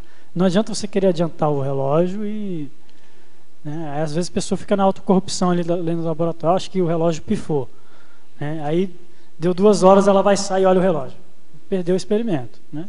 Perdeu os R$25, perdeu o experimento, perdeu o tempo, né? Então é o tempo que as coisas levam, e isso serviu para eu compreender. Então, assim, palmas para o professor Valdo que trouxe isso para a gente, que isso realmente é genial. Eu achei assim fora de série. Muito bom mesmo esse experimento. Muito impactante, assim. Agora, Tiago, na filmografia, página 38. Qual a sua opinião sobre o filme indicado? Esse filme quem me indicou foi o próprio Valdo Vieira. No dia anterior eu tinha perguntado para ele, feito uns questionamentos, que eu estou escrevendo um livro sobre toxicomania, que deve sair aí em breve, quer dizer, eu estou escrevendo ainda, então chega cerca de 35% pronto ainda. Você está escrevendo um livro? E aí o Valdo, eu falei isso com o Valdo, Valdo, me dá umas dicas aí de algum livro, algum filme, aí ele ficou calado. No dia seguinte ele chegou com esse filme assim, ó, toma aqui, Ornelas. Aí assiste esse filme, melhor, mas cuidado, hein? Confio em você. O filme, assim, é pesadíssimo, ele mostra a realidade. É um filme do Fernando Henrique Cardoso, né, o nosso ex-presidente. Ele entrevista diversas personalidades, como Bill Clinton, como Jimmy Carter, Paulo Coelho. Então, essas personalidades dando as suas opiniões sobre as drogas, tá? o Drauzio Varela, né? Então, alguns são favoráveis, outros são contra. Porque o que acontece? Existiu nos Estados Unidos a guerra contra as drogas, que foi um fracasso total. Tá? Porque eles estavam tratando os usuários como marginais, como delinquentes. Tá? E não é assim que se trata um usuário de droga. Ele é uma pessoa que está com alguma patologia. Então, o usuário de droga é um doente, vamos colocar assim. Tá? Então, tem que tratar ele como um doente, não como um delinquente. Tá? Você não pode chegar e assim, a guerra contra as drogas era intolerância mesmo. Você batia no usuário, você encarcerar o usuário. Não é assim. Você vai encarcerar um usuário de drogas, você vai fazer com que ele use mais drogas lá dentro. Tá? E não resolve. Você tem que fazer uma terapêutica com eles, tem que fazer um tratamento, ir na raiz, o que levou o usuário a usar as drogas, né? Então, por que ele está usando? Tem algum motivo, tem alguma fissurinha ali, alguma coisa na personalidade, no temperamento, na cultura dele, na criação, na forma como ele foi criado, que tem alguma fissurinha ali que levou ele a usar as drogas, porque não é uma conduta normal, é uma conduta comum. Tá? Mas não é normal. Porque o normal é você viver sem essas substâncias, você não precisa delas. Tá? E muitas vezes as pessoas colocam da seguinte forma: eu não vou parar de fumar um cigarro, mas eu não posso parar de vez porque senão eu vou ter dor de cabeça. E fica se justificando para não parar de uma vez. Cara, eu não conheço ninguém que morreu porque parou de fumar de uma vez. Se alguém aqui conhece, por favor. Mas eu, pessoalmente, não conheço ninguém que morreu porque parou de fumar de um dia para o outro, que parou de cheirar cocaína de um dia para o outro. É claro que vai ter umas repercussões no soma da pessoa, no corpo. Ela vai sentir um mal-estar, vai sentir uma dor de cabeça, é claro. O cérebro dela está acostumado com aquela droga todos os dias, naquele horário. E aí, na hora que chega aquele horário, o cérebro dela vai liberar os receptores para receber a droga. Se o cérebro não recebe a droga, ele vai ter alguma deficiência ali momentânea, mas o cérebro ele vai se readaptar. Se você parar de usar, ele vai ser obrigado a se readaptar. Pode ser um pouco doloroso, vai sentir dor de cabeça, insônia, irritabilidade, etc. Mas você vai sobreviver, eu te garanto. Voltando lá, por exemplo, lá na fobiologia, né? Essa questão também da fobia do dependente químico é muito séria também, porque dá muito poder para ele, né? Faz um monstro muito grande, né? Então, dá poder, né, para uma pessoa doente, né, criando um monstro, porque usar de crack, porque usar daquilo, e a sociedade em si, marginaliza, estigmatiza e quer destruir, parece que quer destruir a pessoa e não é a química, e na verdade, daqui a pouco eu vou morrer de uma overdose de docinho de... Sabe como é que é? A gente tem que tomar cuidado, né, para não entrar nesse exagero, né? Morrer de tomar açúcar, de cafezinho, sei lá o que, outro tipo de chocolate, né? De tanto que eu fiquei com fobia, né, de dependente químico, porque o número crescente de dependente químico é muito grande e nós vivemos numa sociedade que a alimentação, tudo está, né, como se diz, está crescendo a química. Na alimentação, na água, o chorume do cemitério que está correndo, contaminando o lençol freático, o Guarani, né? O aquífero Guarani nem tanto, mas a gente sabe que isso é um fato em algumas regiões. É um fato, tudo que tem que se repensar. Nós temos tudo que repensar, mas para não entrar nessa fobia, não dar um poder tão grande, né? Nem para o defunto e nem para o defunto que está lá, né? Produzindo chorume para contaminar o lençol freático e também nem para o doente, que é usuário, sabe? Sair, né? Mudar para desdramatizar a questão, porque é uma pessoa que precisa de ajuda. É uma pessoa que também está determinado uma direção para ela, cadeia, instituto psiquiátrico ou morte, né? Para ir lá para o cemitério para como é que se diz? Eliminar o chorume para o lençol freático. Então, né, a fobiologia, a quimicofobia, né, repensando novamente. A química a serviço da vida, tem muita química. Nós somos um laboratório químico, né? Aí tem Marcos, só para complementar, tem a terapeuticologia, na página 37. Tá? Eu coloco aí alguns passos que a pessoa deve, assim, sugestões, é claro, que a pessoa deve seguir. Então, primeira coisa, é autoconscientização. A pessoa tem que admitir que tem um problema. Se ela não admitir, não adianta você querer encucar ela de qualquer coisa. Você vai estar batendo de frente, vai estar dando murro em ponta de faca, tá? Ela tem que admitir que tem esse problema. Segunda coisa, a decisão da pessoa de buscar ajuda, tá? Então é a escolha que a pessoa faz em buscar ajuda. Ela tem que partir dela. Outra coisa, restrição, que é evitar o acesso a dinheiro, porque todo o dinheiro que cai na mão da pessoa, ela vai comprar a droga. Não adianta. Todo o dinheiro, R$5 que seja, ela vai comprar a droga. Não dê mais dinheiro. Terapia. A busca de ajuda profissional, se possível, consciência terapêutica.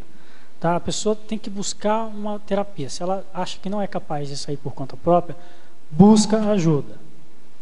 Então, aí que tipo de ajuda? Você pode ter grupoterapia, tá? Que seria entidades como os Narcóticos Anônimos, né? O AAA, enfim.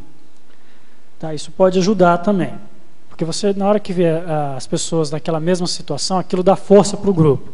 Tá? Mas não adianta você colocar quem não está afim de se tratar num grupo desse, porque você pode corromper o grupo. Tá? Uma pessoa que ainda está querendo se drogar, ela vai para os Narcóticos Anônimos, forçado, pode ser que ela corrompa todo o grupo, e aí dá para trás. Tá? Então, é importante que isso parta dela, que ela queira. E a internação, assim, eu coloco a internação como o último caso extremo. Tá? Realmente tem que ser um caso extremo e, para mim, internação é recomendável em último caso. Pode ajudar também. Tiago, ali na parafatologia você colocou a projeção desassediante, né? Você teve alguma experiência assim, que te ajudou a esclarecer? Foi assim. Assim, quando eu conheci a Conscienciologia, eu mandava perguntas online aqui para a Tertúlia, lá de Brasília, e numa delas o Valdo mandou procurar o pessoal do IPC lá em Brasília. Tá.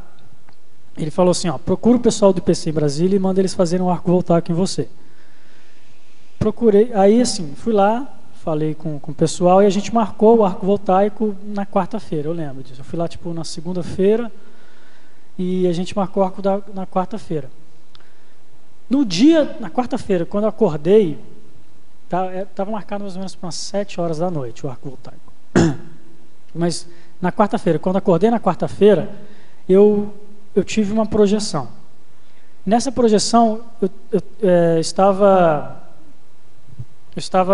num quarto branco, todo branco, tinha uma mesa branca, atrás da mesa tinha um terapeuta. E ele mandou eu olhar direto no frontochakra dele. Ele mandou, assim, pelo pensamento dele, ele me induziu a olhar no frontochakra dele. E eu fui sendo mergulhado ali, fui sendo como se fosse sugado para o frontochakra, de repente abriu uma janela e saiu uma consciex da janela. A janela, assim, dava para a baratrosfera e da baratrosfera ele trouxe essa consciex. E ele colocou nós dois cara a cara. A consciex era uma mulher com os dreadlocks, assim. Ela me lembrou muito o Jack Sparrow do Piratas do Caribe, só que o Jack Sparrow feminino, vários dreadlocks assim, com os anéis bem enfeitados assim. Ela tinha um aspecto assim, uma coloração meio verde, marrom, muito esquisita. E as energias muito densas, muito carregadas. Então eu percebi que ela era ela que estava me causando todos aqueles transtornos, tá? Que era ela que estava me levando para aquela situação. E só que nisso o Valdo, uns 2 dias antes, ele tinha falado isso. Olha, eu vi daqui, ele falou aí nessa cadeira, falou, eu vi daqui, quem está com você é uma mega assediadora. Ele falou isso, ponto, e não falou mais nada. Aí o pessoal fez outras perguntas. E eu vi essa mulher, eu a vi. Então, aquilo foi esclarecedor para mim, porque eu percebi que era ela que estava fazendo aquilo. E no dia seguinte eu larguei tudo. Thiago, tem uma pergunta aqui exatamente sobre isso. Você terminou aí? Respondeu. Só complementar, porque eu fiz essa pergunta porque eu tive algumas experiências que me marcaram nesse sentido, assim, de projeções, que no meu caso assim, eu acho que eu tive assim fui acompanhado a visitar lugares onde eu vi pessoas que eu conheço em situações degradantes, assim, ambientes degradantes, e de certa forma eu percebi assim a influência que a minha postura no intrafísico tinha em relação a influenciar a essas pessoas a chegarem na condição que elas estavam, né? E aí isso aconteceu em momentos que eu já estava procurando reciclar, e para mim foi uma confirmação assim forte de mostrar a responsabilidade que a gente tem, assim, no caso até quem tem parapsiquismo, a influência que a gente acaba exercendo sobre várias pessoas que não têm o parapsiquismo, não percebem o que está acontecendo com elas, e através às vezes da nossa energia mais solta, que essas outras pessoas são presas, né? E muitas vezes elas não conseguem ter a lucidez que a gente tem de sair do assédio. Então a nossa responsabilidade é bem grande, né? Obrigado. Então, Tiago, tem uma pergunta aqui, uma colocação. Parabéns pelo verbete, exemplarismo e superação. Gostaria de saber, na sua experiência, qual foi o seu ponto-chave de mudança da virada para superar o vício ou uso da cocaína e que possíveis recursos terapêuticos ou de apoio lhe ajudaram nesse processo? Igual eu falei assim, eu nunca fui viciado em cocaína. Eu usei algumas vezes. Né? Mais o uso aqui. Eu era viciado assim, em tabaco e maconha, mas cocaína mesmo não. E assim, usei algumas vezes, mas tinha amigos que usavam bastante, usam bastante até hoje, eu acho. Eu não tenho mais contato com eles. Mas o ponto-chave, assim, eu não coloco o ponto-chave, mas os pontos-chave. Foram mais de um. Então foram assim, eu acho que foi um trabalho dos amparadores de alguns anos aí. Essa entendeu? Projeção não foi um ponto de virada? Assim, foi, realmente. Mas foi o ponto de virada, assim, que eu percebi e mudei minha postura radicalmente. Tá? Mas antes disso eu tive vários aportes, por exemplo, eu tive alguns banhos de energia que assim, eu não conhecia Conscienciologia ainda, mas eu tomava esses banhos de energia e não sabia o que era aquilo. Eu sentia como se fosse uma cachoeira derramando em mim, assim. Eu sentia, eu vinha de família espírita, então eu sentia que era um espírito que ficava ali do meu lado que me amparava. Então eu sentia como se fosse uma cachoeira, como se eu estivesse entrando debaixo de uma cachoeira, tá? E eu chamava aquilo de sei lá, de banho, alguma coisa, mas não desse sentido de banho de energia. Eu não conhecia esse conceito. E aí eu lembro que quando eu vi o Valdo falando pela primeira vez desse conceito, eu falei, opa, é isso aí que eu sentia. Então eu já vim tendo essas experiências já há alguns anos, desde 2010, as mais fortes. Mas agora o mais sério que eu acho foi a minha primeira projeção, que foi em 2008, a qual eu pude ter uma pré-cognição que realmente se concretizou. Então aquilo para mim foi assim, foi a virada começou nesse ponto, tá? Porque ali eu pude perceber a multidimensionalidade, eu pude perceber a seriexialidade, quer dizer, que a gente não morre, que a gente tem um corpo, a gente não é esse corpo, a gente tem esse corpo, a gente é uma consciência extrafísica. Então eu pude ter toda essa noção do extrafísico, assim, foi uma recuperação imensa de Konzo em uma única projeção. E a partir daquilo ali eu tive algumas posturas comigo mesmo, eu não me permiti mais alguns determinados tipos de coisa, mas realmente a reciclagem foi só alguns anos depois. Mas tudo começou ali naquela projeção. Então foi uma série de fatores que foram crescendo. Certo. Tiago, posso perguntar? Ela está ali na frente. Deixa ela ir primeiro, depois você. Na página 34, laboratoriologia, eu gostaria que ele explicitasse o laboratório da Polícia Federal. Sim, não, isso eu botei porque eu lembrei do meu primo, ele trabalha na Polícia Federal, e ele fala várias vezes, ele já chegou várias vezes falando assim, ele é perito da Polícia Federal, e ele trabalha exatamente com isso, diretamente com isso. Então ele chega, por exemplo, substâncias, cocaína, álcool, uísque falsificado, ele tem que analisar qual que é o percentual que contém aquilo ali. Então, por exemplo, chegou uma cocaína para eles, 1 quilo de cocaína, ele tem que analisar qual que é o percentual de cocaína que contém ali naquela substância, né? Porque igual eu falei antes, a cocaína ela é misturada. Nenhum usuário vai pegar uma cocaína pura, porque é até perigoso, ele pode até morrer se ele fizer isso, tá? Então, o que acontece é o seguinte, meu primo sempre falava, não sei o que, chegou um carregamento de uísque, e cara, o uísque todo falsificado. Então, metade de Brasília está bebendo uísque falsificado e ninguém sabe, né? E está lá achando gostoso, achando que é 15 anos, pagando R$100 e tantos e, né, um uísque falsificado. Então acontece com a maconha, acontece com a cocaína, acontece com todas essas drogas. E aí eu lembrei de colocar isso, porque eu falei, cara, eu tenho que informar isso, porque isso é muito interessante, entendeu? Porque a pessoa acha que está consumindo coisa boa, entre aspas, mas está consumindo lixo. Além do lixo da droga, está consumindo mais lixos ainda, entendeu? Então, quer dizer, é totalmente impensável, uma coisa horrível. Não tem precedentes. Tiago, nessa questão aí da Polícia Federal, hoje com satélite, né, você dá para visualizar até um pé de maconha onde você quiser, né? E assim, lógico que vai de consciência para consciência, né? No meu caso, se eu tiver com 5 kg de cocaína na minha frente, eu não vou usar nada, nem maconha, nem álcool, nem nada daquilo lá. Então é intraconsciencial, né? As outras pessoas já não conseguem, né? A maior parte, se colocar, ela vai querer usar. Tá. O que né, as nossas autoridades, hoje, com a tecnologia que tem, e ele sabe onde é produzido, no caso da cocaína, que já pega uma faixa da população que tem um poder aquisitivo maior, já pega, vamos dizer assim, uma parte da elite, dos meios sociais, das baladas, né? Você acha que... O que você acha? Por que não põe o dedo ali na ferida, né? No caso dos Estados Unidos também, que eles tentaram, não conseguiram, né? Não conseguiram obter êxito nisso daí, né? O que você acha aí? Qual que é o motivo? Tá infiltrado em muita coisa? Assim, o que acontece? Bom, eu não sei te responder com exatidão, mas eu, Thiago, penso que isso é uma questão política. Por quê? Parece que os próprios traficantes não querem que a coisa seja legalizada, porque eles vão perder o mercado deles, vão perder o poder que eles têm. Tá? Então, pergunta para o traficante se ele quer que legalize a cocaína. Ele vai falar que não, porque senão todo mundo vai vender e ele vai perder a clientela dele. E tem outra coisa, os próprios políticos estão envolvidos com o tráfico. Tá? Então, assim, é muito comum. Né? Então, a gente conheceu o traficante lá em Brasília, que falava que vendia para político mesmo, e político de alta sociedade. Isso, assim, todo mundo sabe disso, né? Que político é muito comum usar, principalmente cocaína, mas tem maconha também, e álcool, claro.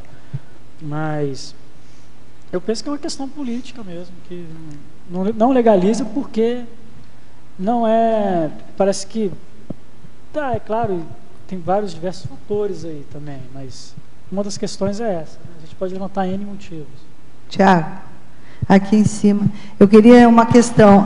Ela não é legalizada, mas por outro lado é popularizada, né? Isso. Todo mundo tem acesso a cocaína, a álcool, a cigarro, a maconha, a crack, mas não é legalizado. Isso aí faz com que os nossos adolescentes, nossos jovens tenham acesso em qualquer lugar, desde a pracinha do skate até a festa do colégio, o parque da universidade. Como que a família pode fazer para os nossos jovens não se sentirem atraídos, já que toda a galera está utilizando e está incentivando e está sustentando o narcotráfico? Porque a gente vê que a desestruturação social existe em função do narcotráfico, que é quem comanda tudo na sociedade. Como fazer com que caia a ficha para esse jovem, para ele não sustentar mais isso e não entrar no rolo de ser mais um viciado? Assim, tem uma história de Freud que é muito interessante. Uma vez perguntaram para o Freud assim: Freud, o que eu faço com o meu filho? Né? Ele é muito rebelde, o que eu faço com ele? Qual a maneira mais certa para educá-lo? O Freud virou e falou assim: você pode fazer o que você quiser, vai dar errado. Né? Quer dizer, o que ele estava querendo dizer com isso? Igual eu falei aqui no começo, é do temperamento da pessoa. Então, o que a gente pode fazer em relação a isso? Eu creio que a gente não pode fazer muita coisa, a gente pode esclarecer, a gente pode evitar de dar dinheiro, mas isso é da pessoa. Mas, o que Thiago, cabe a não gente tem é aqueles esclarecer, pontos que levam a pessoa, o jovem, a buscar droga por falta de afeto. Pode ser, falta de afeto. De compreensão diversos em casa, fatores. enfim, tem uma série de itens, na verdade. Agora o que você não sei, pode fazer, vocês, mais por exemplo, é ficar especialistas. passando a mão na cabeça da pessoa. Fala, não, tudo bem, é só um baseadinho, não faz mal, e deixa ali. Às vezes a pessoa fuma em casa, né? E isso, sim, não é correto. Você tem que fazer esses tipos de evitação, né? Posso fazer um comentário? Eu penso que é possível, sim, você dar uma educação para o filho desde pequenininho, de uma forma que você iniba isso.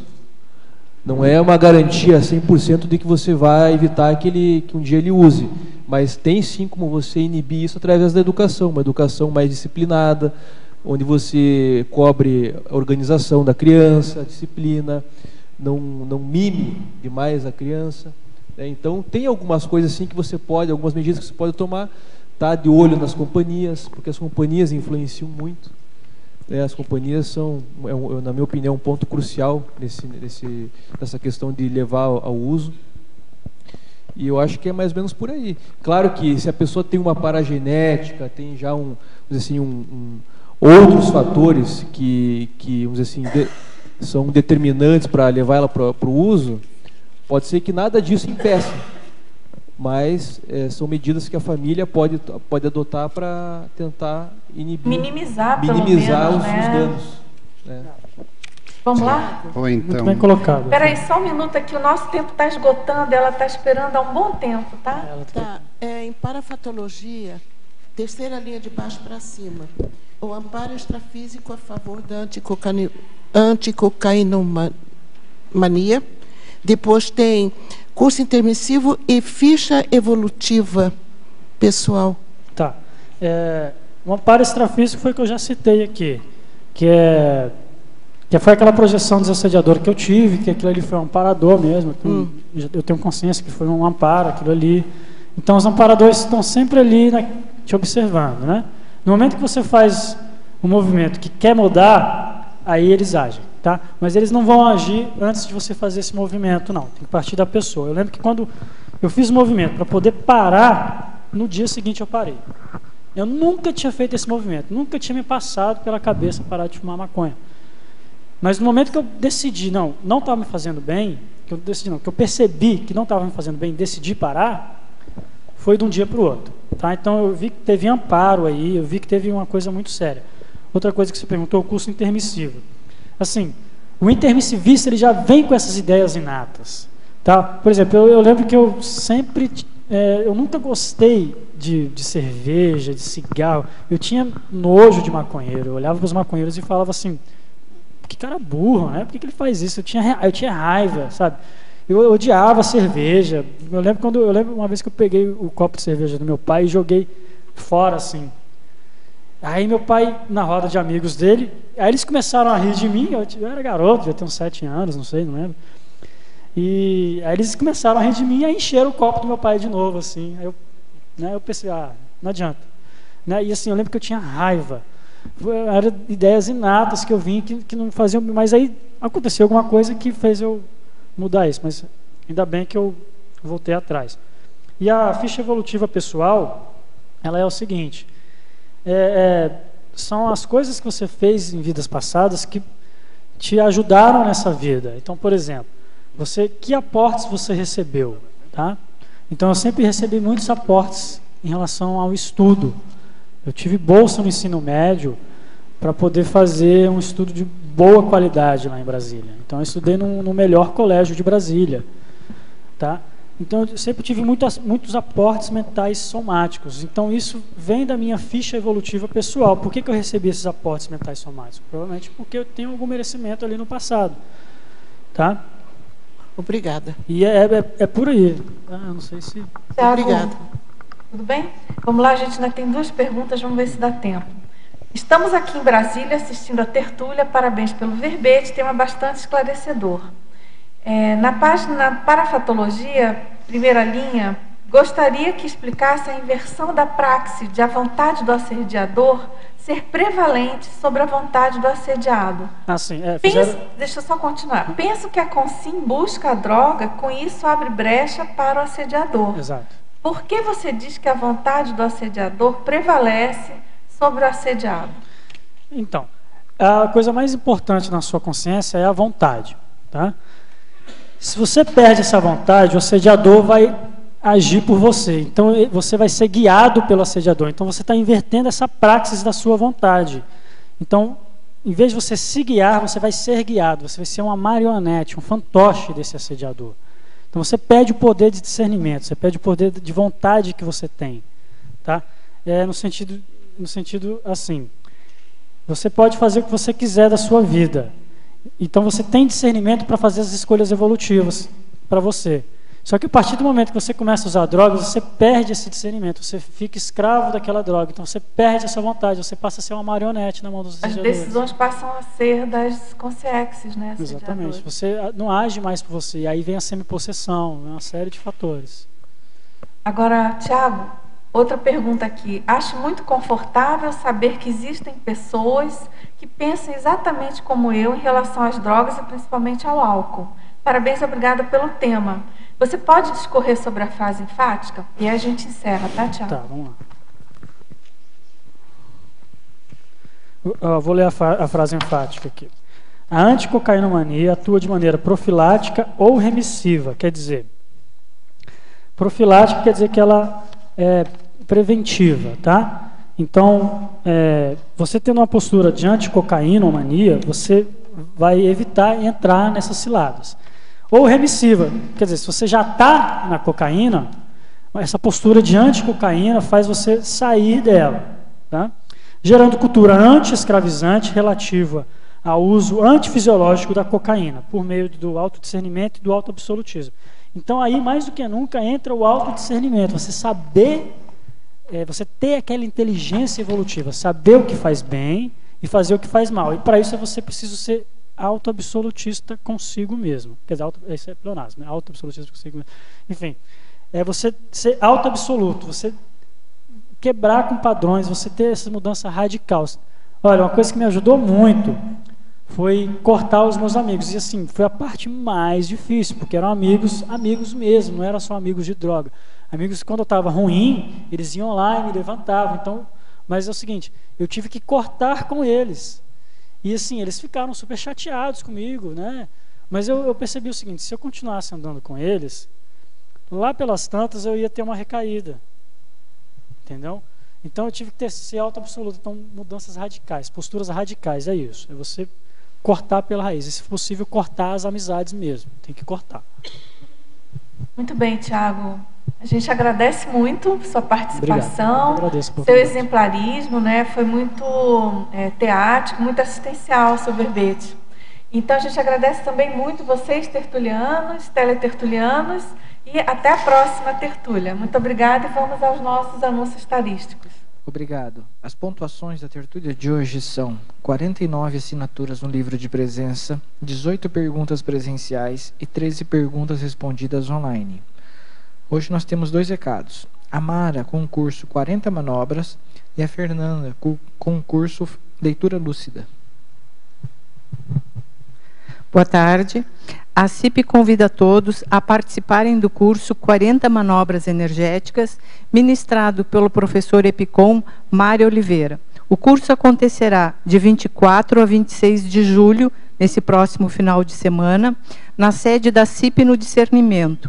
É um curso prático, sem pré-requisito, de manobras energéticas, que mostra ao aluno como utilizar as energias de forma consciente e também a perceber as trocas energéticas que vivencia no seu dia a dia. Com isso, desmistificando o processo energético e o uso das energias para a interassistência. São 3 dias de intenso trabalho com as bioenergias. Terão várias manobras, como aplicação de arco voltaico, encapsulamento, assim, desassim, entre outras manobras. Informações e inscrições pelo telefone 45-2102-1421. 45-2102-1421, após as 15 horas. E também pelo e-mail acip@acip.com e pelo site acip.net. Obrigada. Boa tarde a todos todos estão convidados para participar da segunda turma do novo curso do CAEC, chamado Leitura Lúcida.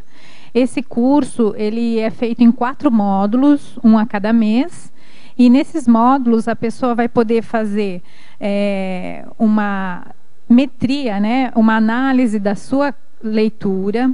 Ela vai poder trabalhar com a questão da antidispersão, a questão do desenvolvimento da filia, leitura-filia crítica e técnicas de leitura. Uma outra questão, a pessoa vai também poder verificar como que eu faço para, de leitor crítico, me transformar também num escritor tarístico. Entre os módulos, as pessoas vão ter tarefas acompanhadas de preceptor e vão poder estudar, a partir de 25 aulas TED, diversos temas relacionados à leitura, como, por exemplo, leitura de dicionários, de enciclopédias, de idiomas, teses e artigos científicos, biografias, filosóficos, políticos, entre outros. Os interessados podem procurar a recepção do CAEC ou pelo telefone 45, código de Foz, 3525-2652. Obrigada. Para amanhã, teremos o verbete requinte de ectoplasmia, especialidade energossomatologia, e a verbetógrafa Arina Cardoso. Muito obrigado e boa tarde a todos.